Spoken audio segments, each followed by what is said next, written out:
Good evening. Let's get started with the next chapter. Chapter 36, Fall 2005. On August 31st, the day before, they went over how the first day at their respective permanent jobs will go.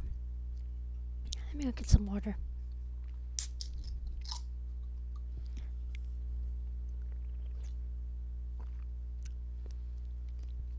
Chapter 36, Fall 2005. On August 31st, they went over how the first day at their respective permanent jobs will go. After they took a long hot bath, thoroughly brushed, flossed, and rinsed their teeth with antiseptic mouthwash, they climbed into their bed. The next morning, on September 1st, Erica and Michael took a quick shower. When they ate breakfast, Erica carefully told them that they cannot afford the new co-workers to feel uncomfortable about the next phase of their relationship. At this time, he said that he will control his feelings at the workplace. She said that she'll turn off her feelings. He was in awe.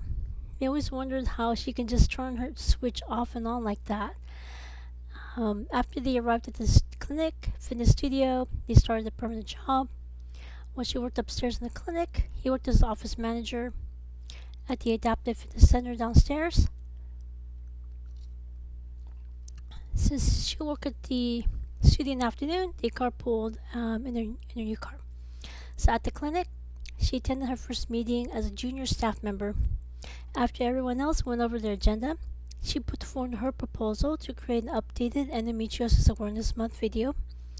At this time, Pedro said that he'll consult with a local specialist to make certain they'll only say what's factual about the disease. Once they made certain that everyone's on the same page, Erica filled out a membership to the clinic's private insurance. She also completed the form to get an updated MRI and blood work. So the next morning, she went straight to the clinic to get blood work done. After breakfast at a nearby cafe, she resumed working. The following week, she went to get the MRI done in the morning. Not surprisingly, there wasn't any changes to her adenomyosis and unifibroids. They looked for the blood work. And Peridar concluded by offering Erica a junior staff salary. After Erica agreed, they signed an employment agreement contract that their lawyers drew up. She also got her next eye doctor and dentist appointments as well. After an eye exam, she turned the following week to pick up her prescription eyeglasses. For the dentist appointment, they suggested deep cleaning every few months as she set up the next set of appointments, making certain that it's during the weekday. That way, on the weekends, she can work on her relationship with Michael. Also, she resumed physical therapy appointments. She did this because her 3 medical conditions are characterized by chronic pelvic pain. Much to her relief, the complete pelvic floor rehabilitation was exactly what she needed. She also realized that this was why they were waiting for her to start the new phase of her relationship. Next, she shadowed Kim regarding updates on how they approach local schools. Surprisingly, private schools are more open to what information they present regarding menstruation. However, public schools are strict regarding sticking to what California state government mandates. So Erica realized that they cannot move forward with her proposal to not assume that every student is straight and fertile. When she brought her concern to Kim reiterated they could only present material the way the school wants. Erica acquiesced. At this time, Kim gave her a spreadsheet of all the schools they would go to, as well as the current schedule of when they'll be the guest speaker. So Kim gave her the task of cold calling the ones that have been scheduled and find out when they would like them to visit their school. After lunch in the break room, Erica drove her car to the studio. Although Jonathan was busy editing her 2 wedding videos, she proposed making a short video about Japanese Peruvians in San Francisco. He said that he'll help with networking and will update her as soon as he has a list of people who are willing and able to talk with her. So they spent the day cold calling together. Toward the end of the day, Erica went to the front desk to purchase the next season of Chucky's cooking show, DVD set, companion cookbook. At this time, Jonathan and Maria went over their employment agreement contract with Erica. After she went over it, she signed it. The next day, Erica and Michael returned home. When Erica and Michael returned home to Brisbane after a full day's work, Jackie called. She and Alex just returned from their summer vacation and wanted the weekend barbecue at the property.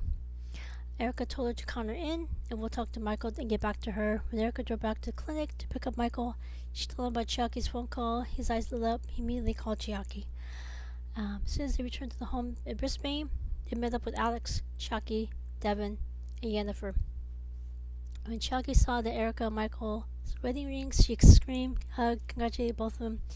Erica and Michael smiled gently. Next, they worked together to make dinner at Chiaki and Alex's place. Erica was thrilled they could at least have some of the things back the way they were. After dinner, they cleaned up. When they went to the living room to watch Tu Wong Fu, Thanks for Everything, Julie Newmar. After the movie ended, Chiaki asked Erica what she thought, and Erica admitted the adventures of Priscilla Queen Desert was way better. Chiaki replied that she thought so. The latter forced Australia to confront their homophobia. Erica nodded. If I remember, I'll include that video in the description box below. Again, it's not as good. Once you see Priscilla Queen Desert, you can't watch any other films. But this film is also really, really good too. Then Alex talked about exactly who would bring what at the next day's barbecue. Not surprisingly, all of them were on board. After they set up a start time, they bid each other good night, returned to their respective homes. Next day was Saturday. Erica and Michael woke up early to make Hawaiian-style macaroni salad. Once everything was fully cooked and assembled, Erica wrapped the aluminum foil around the casserole dish. They went outside. It was a typical crisp and overcast morning in the Bay Area. Alex was already getting the barbecue pit fire started. After Michael showed Alex their dish, Alex said that mac and cheese is his favorite. Michael smiled gently.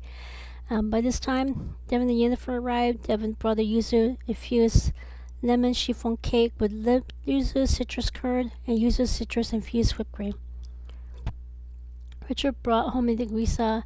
His daughter Ashley made some homemade lemonade, and Alex and Chucky's troublemaker, Lisa Sandberg, and her child Olivia brought some fry bread.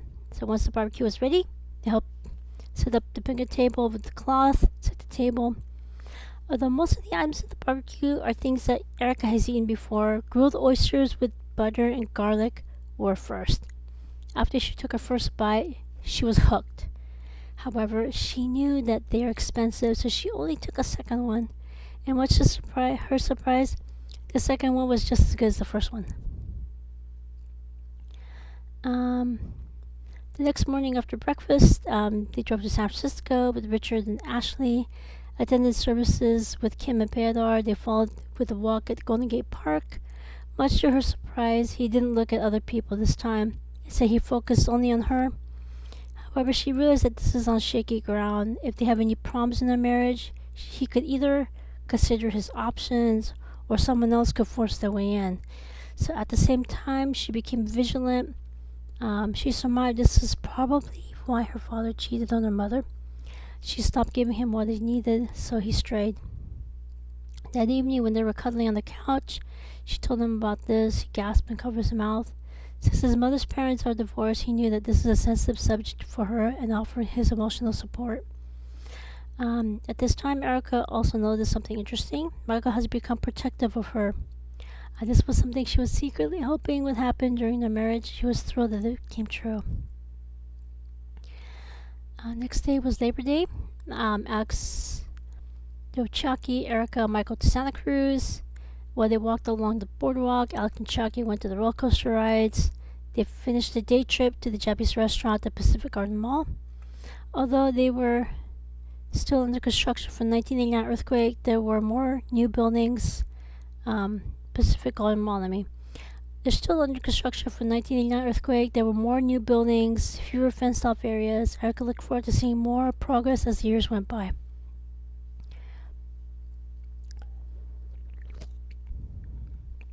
The rest of the month was a whirlwind. The city was bustling. Erica and Jonathan visiting a Japanese Peruvian restaurant in San Francisco. Erica introduced herself as Latin American Japanese and why she wants to make a video about Japanese Peruvians. Erica and Jonathan were relieved that they were fully on board to helping them make a video about them. After they hashed out ideas, Jonathan trained Erica on how to put together a storyboard. Next, they started filming. After Jonathan walked her through the process of editing the video, he proofed it. He walked her through the process of pitching it to local television stations. Fortunately, one of them was on board. After the video aired, they got a lot of phone calls from other groups who want their group on video. One of them was a Japanese Mexican group in San Jose. Yes, there really is a Japanese Mexican group in San Jose. They wanted to know why Erica was so interested in Latin American Japanese. So she explained when she went to university, the Asian American courses only focus on Asian Americans. For Latin American courses, they only focus on Latin Americans. That's why she wants to make videos on Latin American Japanese. She wants to raise awareness that they exist. So after they set up a schedule, Eric and the studio's cameraman drove down to San Jose, hashed out the history of Japanese Mexicans in San Jose, started filming there. Same as the video on Japanese Peruvians, the studio received even more calls of other groups that wanted a video made about their group. So Jonathan talked with Erica about going to Los Angeles to make a video about Japanese Brazilians. She talked with Michael. Much to her relief, he saw that this is a passion project. She really, really wants to do this. So he was fully on board. Thursday night, she made sure to consummate the relationship. Friday morning, she made certain to purposely leave one of her unwashed shirts on the room couch that evening after work. She and Jonathan, one of the cameraman, flew to Los Angeles for the weekend. During the day, they talked with the members of the Japanese Brazilian community. Each evening, Erica made sure to call Michael, see how his day went, wish him a good night. But Sunday afternoon, they finished filming. They flew back to San Francisco. Same with the other videos. Jonathan walked Erica through the process of editing, then pitching the video to local television stations. This video led to more phone calls from other groups that also wanted the video made about their group. So one of them were Costa Ricans living in Sacramento. And again, yes, if you go to Sacramento, there are Costa Ricans there. Erica made certain it's okay with Michael. Erica, Jonathan, and the cameraman spent the weekend there. So when she returned to the Bay Area, she added refrigerator magnets to Los Angeles and Sacramento to their home in Brisbane, because she has a refrigerator magnet collection. On the fourth Friday of September, Alex and Chiaki took Erica and Michael to the Indigenous Day event in San Francisco. This is an actual event. Erica was in awe at the diversity of Indigenous Californians and hoped she would learn more about this part of Chiaki's heritage. At this time, Erica carefully talked with Alex and Chiaki about her idea about making a video about two spirits. After she talked about her and Michael's experience at her hometown, being verbally harassed by a person who was xenophobic and homophobic, Chiaki was fully on board, taking over that project. Chiaki approached Jonathan. They worked together to create a video about how Indigenous Californians treat members of their community who are two spirits. Chiaki made certain that they won't put Erica's name on the video, but Jonathan will make sure that she gets royalties. So, also Chiaki mentioned that she and Jonathan will spend the following summer at the Finnish fishing village to film her travel series. Following year, Jonathan would join her and her family in England. When Erica said that she's thrilled, Chiaki smiled. In the evenings, Erica and Michael spent Fridays having dinner and a movie. She watched the following movie. Again, if I remember, I'll link this in the description box below. The Lovely, about the songwriter Cole Porter. Pride and Prejudice, which is a Bollywood version of Pride and Prejudice. And the Brazilian film The House of Sand. It was an eclectic mix. Erica's heart went out to Cole Porter's wife when they got to the part when she suffered a miscarriage. Around this time, Erica and Michael spent the week in Hollister at their annual Northern California Renaissance Fair. So again, if I remember to link it, I will link it in the description box below. This is an actual event. While she dressed as Arwen, he dressed up as Legolas from the Lord of the Rings trilogy. Erica loved seeing so many people in costume and in character. She also noticed that Michael loved to dress up, so she told him he could dress however he wants in the privacy of their home. When he breathed a sigh of relief, she smiled gently. At the clinic, Erica and Kim started making their rounds at the local school districts to talk about changes that puberty would bring, as well as sex education. By this time, Jonathan finished editing the wedding videos. He gave Erica 2 DVDs that only had the wedding in Japan, 4 DVDs of the wedding in Hawaii, and 1 DVD of both. So Erica mailed out the DVDs in Japan to her uncle and her parents, so that's 2. And then Michael mailed out the DVDs in Hawaii to his paternal grandparents, maternal grandfather, maternal grandmother, and his parents. That's 4. So Erica and Michael kept the DVD that had both. So during the month of October, Michael told Erica that it's alright for him to get her next haircut. So that weekend, he drove her to a local hairstylist. After he went over exactly how he wants her hair to be, she got her next haircut. Also, each time they got a utility bill, electricity, water, garbage, disposal, Erica gave him a check for half of the bill. Once they go through the civil ceremony, they will create a joint account and use that to pay their bills. So this gave her renewed appreciation and respect for the property manager of Santa Clara. She could only imagine how much more the utility bills cost with 5 2-story apartments with 50 tenants.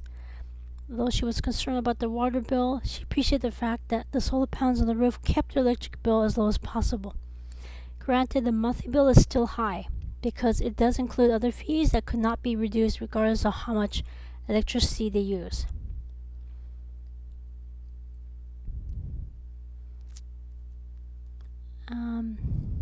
Every Saturday, they went grocery shopping. Each time they got the receipt, Erica was slowly able to put together a monthly budget.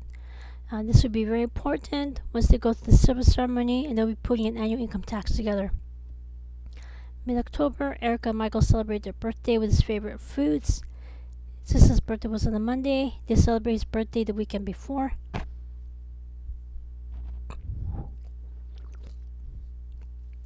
Excuse me. Devin helped Erica make the yuzu citrus cake.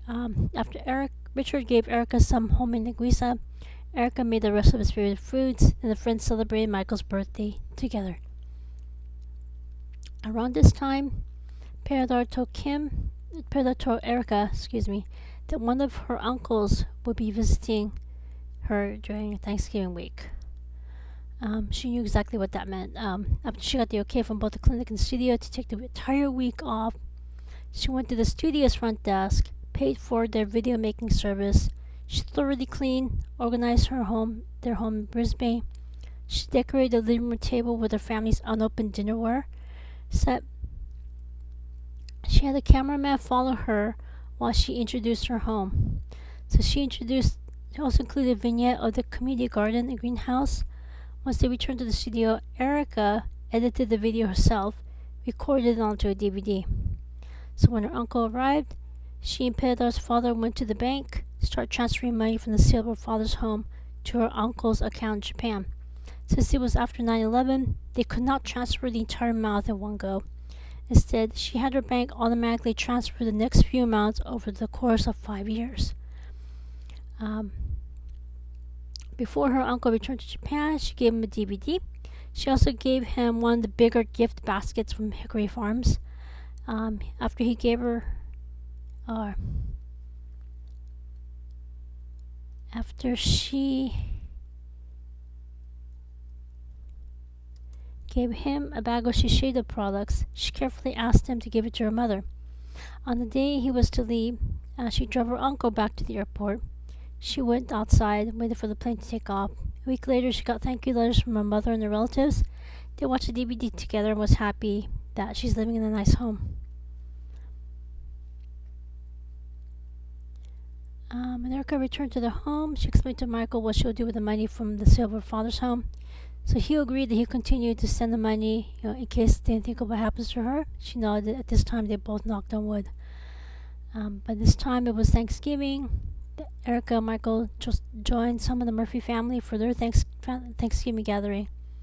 This year, Peridar's father joined them. He wanted to know if there's anything else Erica needs at her grandmother's fishing village. At this time, Erica did admit that the public bathhouse might be a turn-off for some tourists for not used to the concept of a public one. So she said that she would prefer a private one.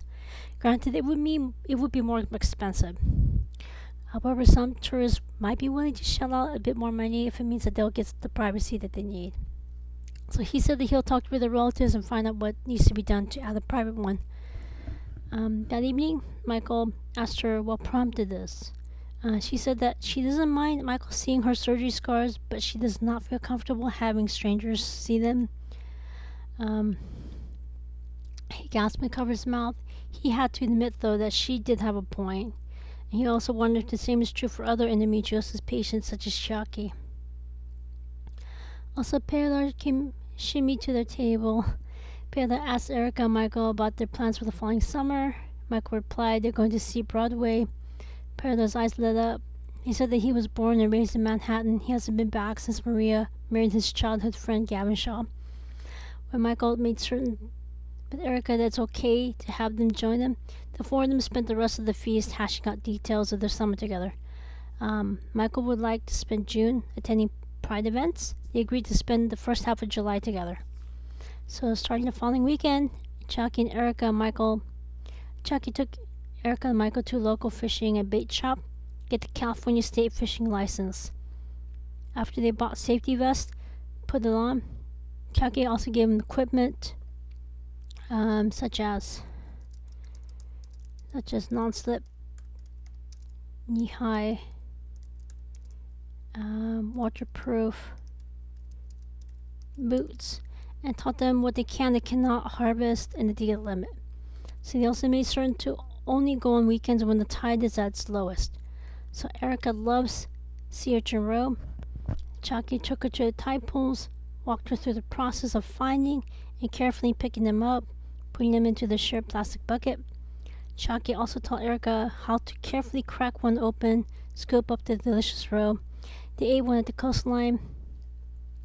At this time, Chucky taught Erica how to store it so they stay fresh, as well as how long they would stay fresh. So Erica ate a little bit more, and she saved the rest of them for the home.